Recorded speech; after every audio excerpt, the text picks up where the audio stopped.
在现代社会，自由这个概念在大多数地区已经深入人心，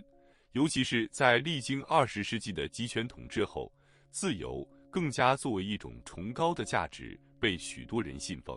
人们欢呼着自己走出集权，迎来自由。然而，就如同《黑客帝国》中所描述的一样，我们也许只是从一个位置换到了另一个位置，从矩阵换到了西安而已。在追求自由的过程中，我们感到自己仿佛如一个斗士一般，为着这个神圣崇高的理想而奋斗，所以我们必须排除一切反对的声音。于是我们发现，法国大革命最终变成了恐怖统治，自由平等博爱变成了对于意见者的处决名单。当所有的快感都随着激情都释放完之后，一个新的循环就又开始了。也正如中国古代的农民起义、王朝轮替一样，只不过他们的崇高理想只是一个圣君而已。我们经常有一种习惯，就是将一切面向观点的论证最终简化为一个个可以被无端相信的教条，然后再去信仰它。意识形态在这里诞生，自由也是如此。但是又是什么使得我们可以近乎无端地相信甚至信仰它呢？换句话说，我们为什么会认同一个事物呢？我们是否真的因为这句话是对的，从而相信它呢？我想，我们总是根据我们已有的信息来判断一个事物的好坏对错，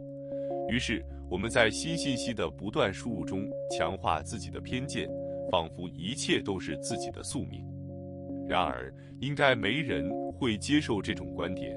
因为它忽略了个体的原认知能力，也就是分析、批判、反思的能力，而这恰恰是我们打破这种宿命论的关键。也许一开始可能就会有观众疑惑，自由是好的，集权是坏的，这还有什么可多说的吗？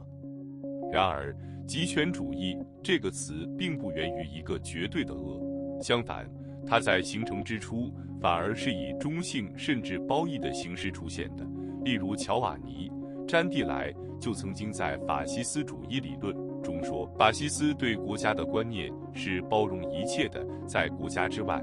没有任何人类或精神价值可以存在，更无从谈及其价值。如此理解的话，法西斯主义极为极权，并且其获得了无数狂热信徒的支持，甚至为之赴死。在面对危机时，人们渴望着自己可以拥有一个强大的、全能的父亲来把他们团结起来，使他们重生。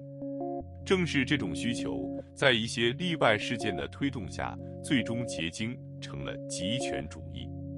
于是，生活在极权下的大多数人都如同婴儿一样，在极权下感受到了强烈的归属感。他们一边受父亲哺育，一边又受父亲伤害而不自知。当我们要把他们从父亲的怀抱中赶出来，以一个独立的个体面对世界时，这对他们来说反而可能是一个很残酷的事情。这似乎也变成了一种恶。然而，我认为这些讨论都是没有意义的，因为当我们从无数个不同标准来给予同一个事物善或恶的价值判断时，其结果也必然会有无数种。也就是当我说一个事物是善的时，你也总可以从另一个标准说它是恶的，反之亦然。当我们意识到好坏善恶并非绝对时，这也促使我们去寻求一个更高的统一。也就是说，我们是否可以有一个普适性的标准来判断它们呢？虽然我们在上一期视频说，我认为哲学可以有两个公理，即理性的普遍性和主体的不可还原性，但是作为一个纯粹的、独立的个体，这就是我们目前唯一可以真正相信的了。我自己的感受使我感到我有理性的能力，尽管它仍受外部牵制。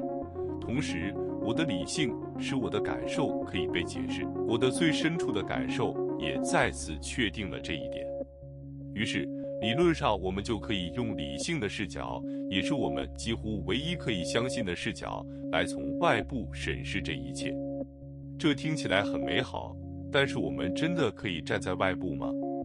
就如我们之前说的，很多人都知道极权主义为什么是坏的，然而他们却又投向了一种新的意识形态，它叫自由、平等、博爱。我们可能只是换了一个位置继续待着而已。我们无往不生活在意识形态中，我们的理性也总被各种意识形态所牵制。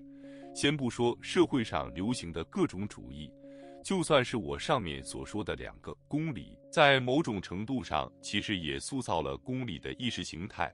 虽然我们都愿意去相信它，但是我们真的有什么东西可以证明它是绝对可信的吗？